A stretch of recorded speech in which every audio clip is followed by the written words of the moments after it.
Welcome to today's episode. Today we are going to talk about hypnotherapy and trauma treatment with a specialized professional. This woman is trained by the best in the field, and among her teachers you find well-known names such as the co-founder of NLP, Dr. Richard Bandler, the hypnosist Paul McKenna, the very famous Eckhart Tolle from The Power of Now, as well as Dr. Shefali, that is specialized in conscious parenting. Just to mention a few. Anna is a hypnotherapist, coach, stress and trauma specialist, based in Sweden but works all around the world. In this episode, we will deep dive into her work and learn about how she uses a holistic approach to finding well-being during stress and trauma. And maybe most importantly, her very important study about the 6 biggest risk factors that is causing postpartum depression. In other words, we have a lot to talk about. She's also my dear friend and an amazing person. So welcome to the podcast, Anna Bursell. Thank you so much. Thank you for having me. So nice to have you here. We have received a lot of questions on social media for you. Nice. Are you ready? Yeah, I'm ready. I'm ready. Oh, super. The very first question is something I hear people ask you all the time. Mm-hmm. And that is, what is hypnosis? And can you make people do things they don't want to do? Like, for example, can you get someone in a session to bark like a dog, play chicken, or do other similar stuff like that? Oh no. No, I can't. You have control when you're under hypnosis, so I can't make you do stuff you don't want to. Good to know. Yeah, it's good to know. So it's a natural state of the brain. It's the state between awake and sleep, and you are in a hypnotic state from you're a baby in your mother's stomach until you're about 7 years old. So it's the same brain waves.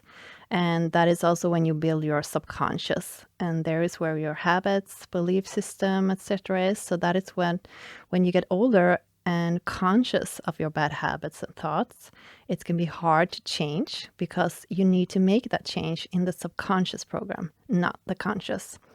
And today we are very conscious. We have a lot of knowledge, a lot of information, so that's not the issue. The issue is changing the subconscious program.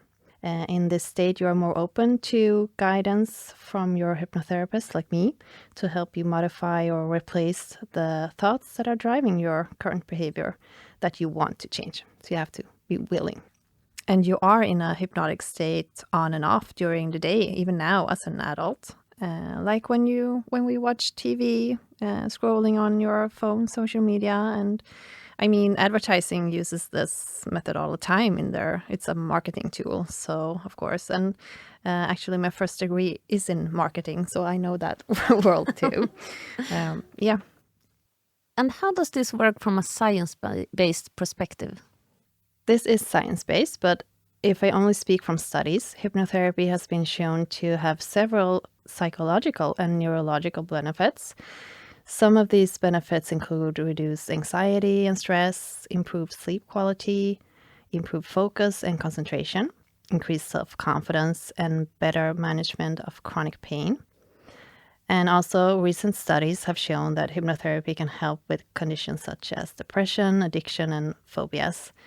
And from a neurological perspective, hypnotherapy has been shown to stimulate the release of endorphins, which are natural painkillers that promote feelings of relaxation and well-being. And that is also why I work with people before they're getting an operation, giving birth, or if they're going to the dentist and stuff like that. And I can also say that studies have shown to increase the activity of certain brain regions associated with memory, learning, and emotional regulation during hypnosis. So overall, hypnotherapy is a powerful tool for improving both psychological and neurological health, definitely. You are very well educated and trained in many techniques, such as NLP Master Practitioner. Can you tell us a bit more about that? So NLP stands for Neuro-Linguistic Programming. So neuro is the brain and our thoughts, how we filter, sort, and how we process information. And linguistic is language and communication. So how we communicate with ourselves and others to achieve the result we want. So by understanding how others filter information, we can adapt the communication so that the message gets through. And if I would summarize the basic philosophy of NLP, I would say that we interpret reality as it looks from our perspective. And there's always several ways to see and interpret what happens to us. So we need to choose the most constructive and positive way for us to look at reality. And when we do it often enough, we make our well-being a habit instead of a choice. And that is why I love NLP. Now, perhaps most people know about your story, about how you almost died giving birth, and how the healthcare staff hurt you both physically and mentally with PTSD, postpartum depression, and chronic insomnia, and more. Can you tell us a little bit about that? What happened? Yeah, sure. So first, I would like to say that people in healthcare, I love them. I think they're amazing. I mean, they dedicate their life to help people, and I know they don't want to harm people. So that is not why I share my story. The reason why I'm sharing it is so we can make a change. But yeah, it was a lot of things that happened. So the short version is in the beginning, they had left me alone and left me uncertain if I would get any help. So it wasn't a safe environment to begin with. So right in the beginning, I was not feeling safe in my body. And when you don't feel safe, the baby doesn't want to come out, of course. And then they wanted to give me epidural, and the anesthesia were... He was overworked and tired, and he put the epidural wrong several times. And this can happen that the epidural doesn't take like immediately, so that can be normal.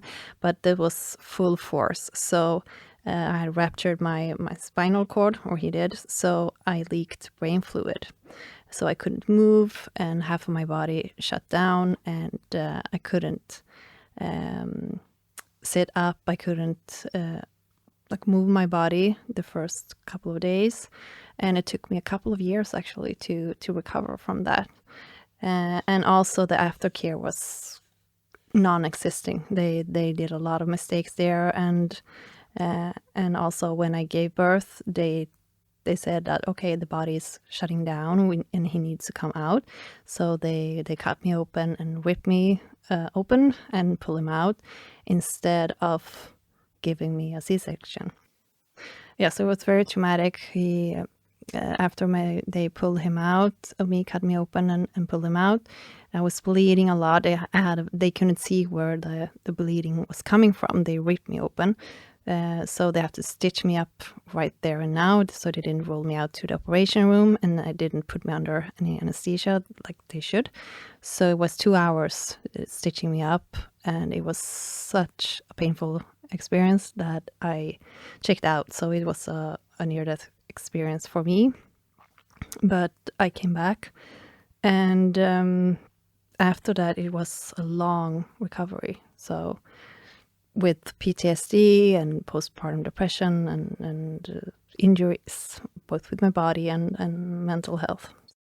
Was it an easy decision to open yourself up on TV and media about it? No, it wasn't. It took me a while, and I usually want everything to be perfect before. And I mean, it would be much nicer to be on TV and media, to have something fun and something happy to share. So to sit there broken and sharing all my darkness and trauma, it was a hard decision to make, but I had to get over myself and my limited beliefs and see it for the bigger picture, that I wanted to share that this can happen, and I wanted things to change. So that is why I did it.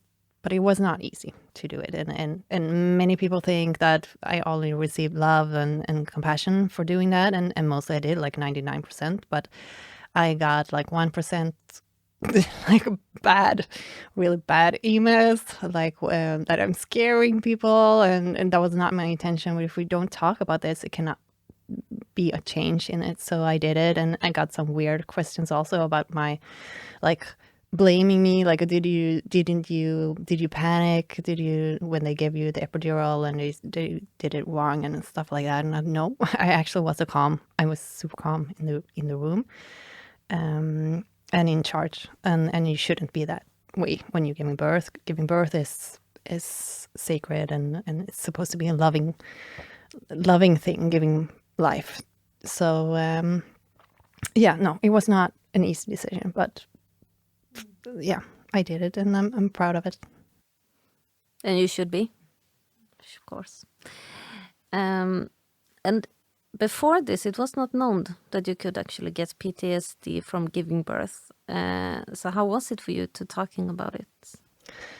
Well, I've seen a lot of people talking about it now. It was a couple of years ago now, so I'm super proud and happy to see that people talking about it. I mean, PTSD before, they thought it was only when you've been to a war or like big crisis like that. But so it was important to me to share, because I got a label postpartum depression all the time.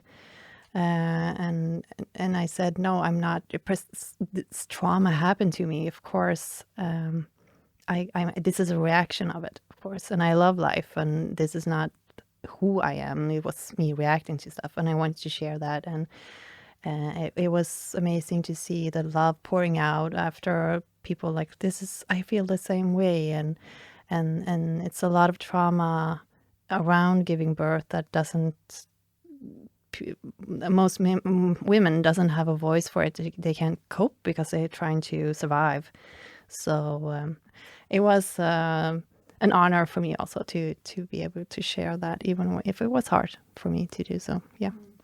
Do you want to tell something about what made you this strong? Like, you were experiencing trauma, and still you found the power to actually not only take care of yourself, but also to help others in the same situation. What made you?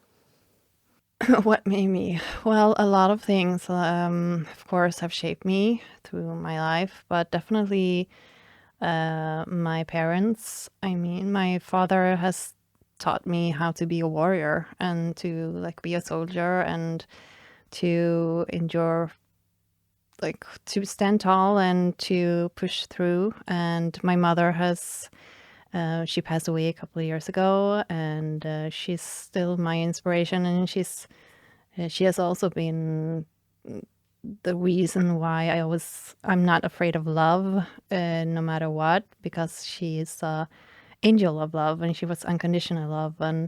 And both of them, I guess, had, like, there comes a lot of trials with being a love warrior, as I identify. But you are. But it takes, like, what I'm working on is, it's still shaping me, is to have boundaries, because you can be a warrior, but you don't have to go into the war if you don't want to. So there is where I'm at right now, more like, what do I want to do? But that has shaped me and still shaped me. And my son is my biggest teacher also, to be here and now, and also want to improve and working on myself. So I'm still, of course, shaping myself, but that is who made me, my parents, and definitely my son. One of the great things that you've done is a study on women, why we get postpartum depression. Can you tell us about it and what you discovered? And you also created a course about it, and with tools how to deal with it and to heal. I have. First of all, when I fell into motherhood and all the trauma, all I got was a label, postpartum depression, and some pills that did not work for me.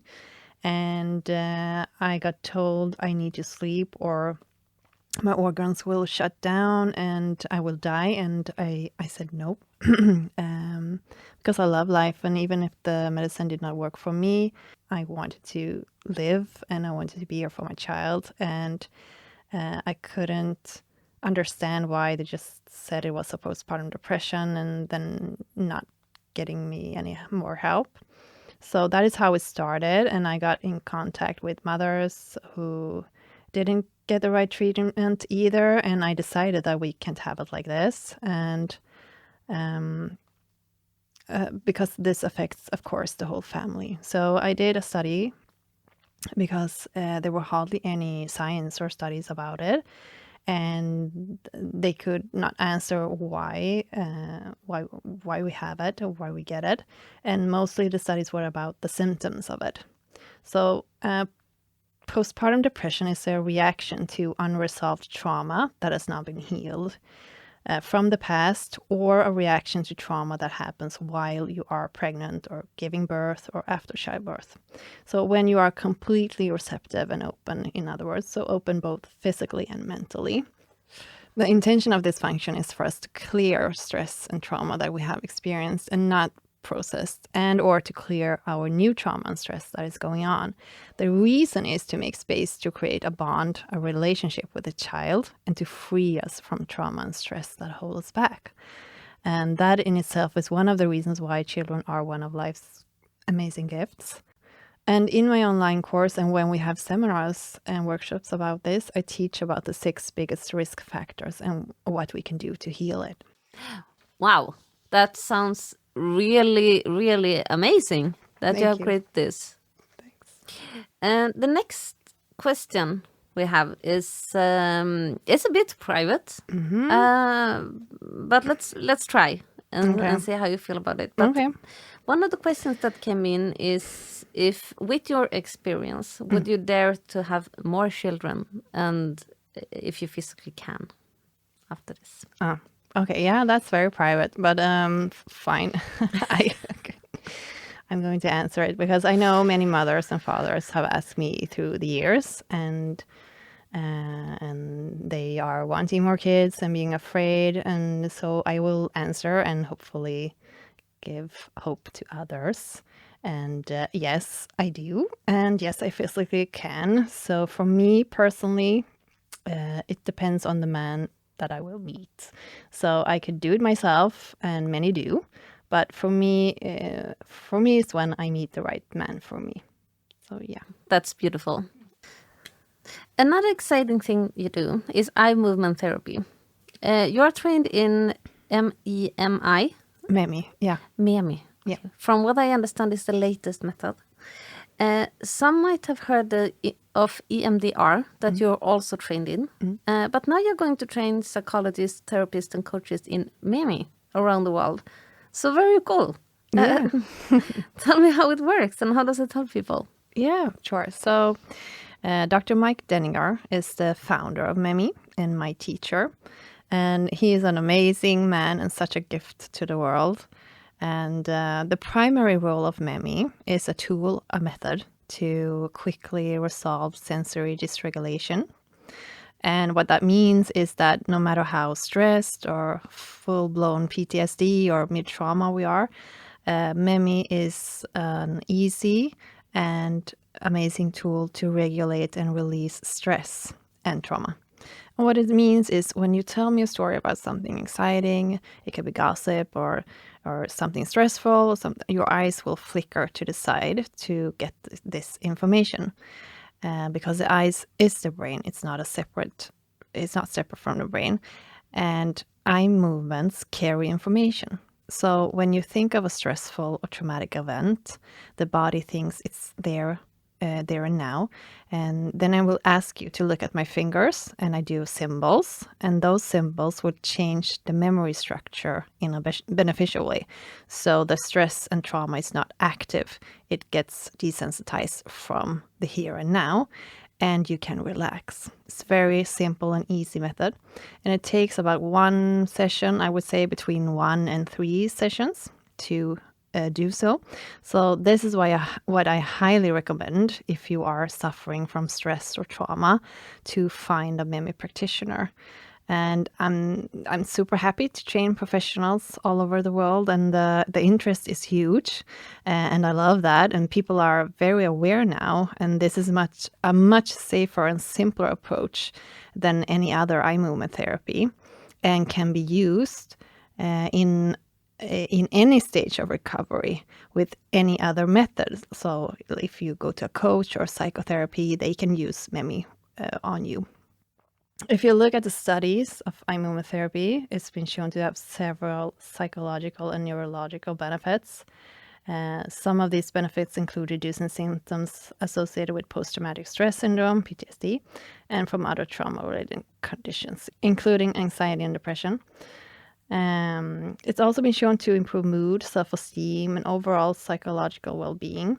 I like to emphasize that MEMI is different than any other eye movement therapy because the theory is rooted in NLP, that I love, and that is very important to me, as I mentioned before when we talked about NLP, and to program yourself, because either you program yourself to outcomes of life you want or your environment will. It's not a question of if. So this is how life works, and this is how our system works. So take responsibility for your well-being, and that is what I teach people, to be a well-being seeker in every moment, because you can't control everything that happens to you, but you can find your well-being in every situation, even if it's small. And that is self-love, and that is who you are and how you will grow. So it's really cool that you might actually see an effect already after one session with this. It's impressive. Yeah, it is. For me, it's like people ask me how I manage to sit in people's darkness. I was like, I don't. I work with light. This is amazing. I see miracles every day. So, yeah, I'm happy to be part of their journey. I'm very, very humble and very grateful to be part of that. It's a gift. Definitely. It's really impressive. To moving on, you are also writing a book now, if I understand correctly, about our stress languages. That is also really, really interesting. Is this something that you can do with companies when you do workshops for them or similar? Or what is this book about? So it's a book. It's also science-based. I love science. And it's how we react to stress and trauma. So we all have stress hormones, but we primarily have one hormone that is more dominant. And that is also why we react like we do. And one stress language is volcano. So a volcano gets angry. That is their language.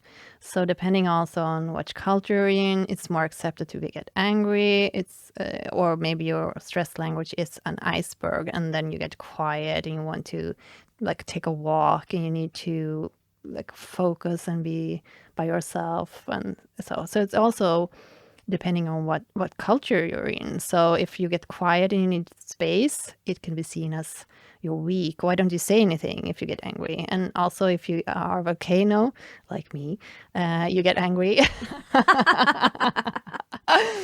It's not so social, like it's like, oh, barbaric, maybe if you get angry. But we all need, no matter what language you have, we all need three things, and that is to be heard, to be seen, and to feel like we have value. And when we have that, we don't explode, or we don't become an iceberg, so we shut off our emotions totally. So, and also you can understand your own language, that is nothing wrong with you, that this is how you work, and you can manage your emotions better. And in some relationships, you're drawn to your opposite, and to be able to have a conversation or a discussion or fight.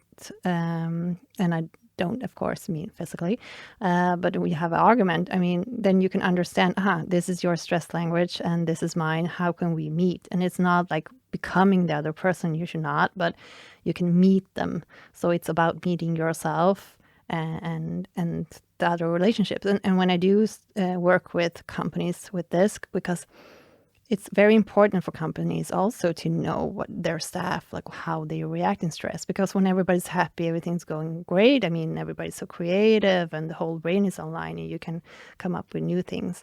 But when life happens and you have to work through stuff, it's good to know what stress language you have, because then it's very important for you to survive both company and to be even to thrive in your challenges.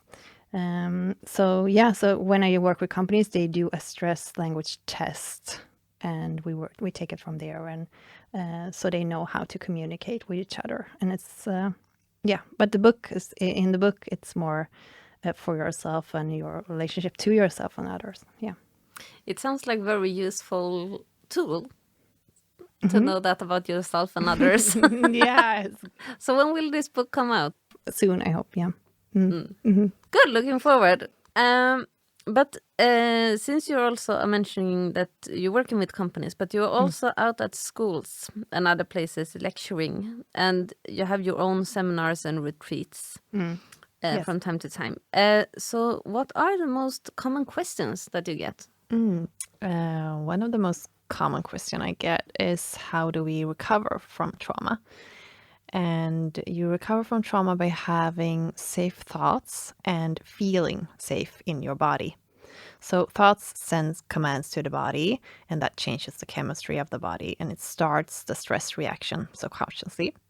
And the body sends signals, stress signals, when our senses sense threat. So this is why we need to work with both directions of communication, both thoughts and our senses. So this is a holistic approach, and that is key. And another question is why it's so hard to love yourself. I got asked that a lot. It boils down to that. It different questions, but it's the underlying question is, why it's so hard to love yourself. It's a very vulnerable question. Yeah, it is. It's very deep. Very deep. And to that I answer, it's hard to love yourself when you're not being yourself. That is why. So often we are reacting to something that happened to us, and that is not who we are. That is a reaction. And that reaction is no longer the answer. Like, we don't need that reaction anymore, so we need to change that. So there's a longer answer to this, but that is my short version. No worries. That was a really good answer. We will continue a little bit with this, but what it is that people are asking you, because one of the other questions is how a session with you looks like. If it feels like you see right through people into their soul.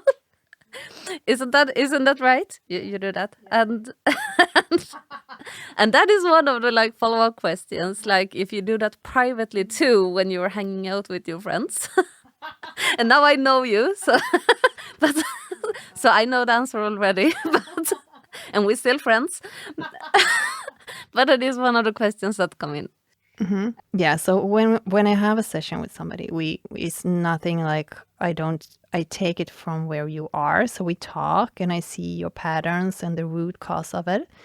And for me, I always work with the root cause. So, and then you share your goals. And if you don't know your goal, we will look to see what's your goal. So everything is organic and comes from you. So that's also why it's so effective, because it's natural to you. And I use different methods depending on your state. So if you have a lot of stress, I do usually MEMI or hypnosis, and I always, of course, use coaching. It's so powerful. So I always have 3 steps when I work, no matter what, like in my sessions or in my workshops, seminars, or the sleep hypnosis or whatever. Is always first you have to release stress and trauma. So you have to release. So many teachers out there are like, oh, you need to meditate, you need to eat good, you need to do great stuff. And I'm not against that. That's amazing. But if you have a lot of stress in your body, it could be very difficult to sit down and meditate, because you have a system that is on fight or flight. So why would you sit down in the middle of a war? So it can be contradictory to the body. You have to stuff down your emotions, and that is not how I work. You get to have tools to release stress and trauma. Then the next step is to recover, to rest, digest, and heal. And the third step depends on what your goal is. So if it's sleep, then you will sleep. And if you are want to increase your well-being, that is the next step to do so. So always 3 steps. Yeah. So that's how it works. That is how it works. But I didn't answer the question really, no, did I? No, not really. Like, you can please elaborate a little bit more. Like, okay, so when I'm with friends, maybe you should answer that. But yeah, of course I see, but I don't check like how my friends are with their eyes, if they're in memory or like feelings or history or stuff like that. I'm not. But that, like, I am who I am. So of course I can sense if there's something underneath or something's wrong or stuff like that. And people lying, don't lie to me ever. Noted. Yeah. No, so I mean, I can't but I zoom out. I mean, I can relax and not be in tune, because when I'm with my client, I'm so in that space. But of course I can relax and just be. Yeah. I don't know. What do you think? Yeah, I was going to say, like, as your friend, I can for sure share my experience of hanging out with you. And I can say, like, one thing you are very, very good at is to stay present. Even when there are chaos. So even if you have 100 other things to do, you can really make me feel seen and heard. And focus on me. And that's a very nice skill to have. Thank you. Yeah. That means a lot to me. That was a big gift. You're welcome. You're welcome.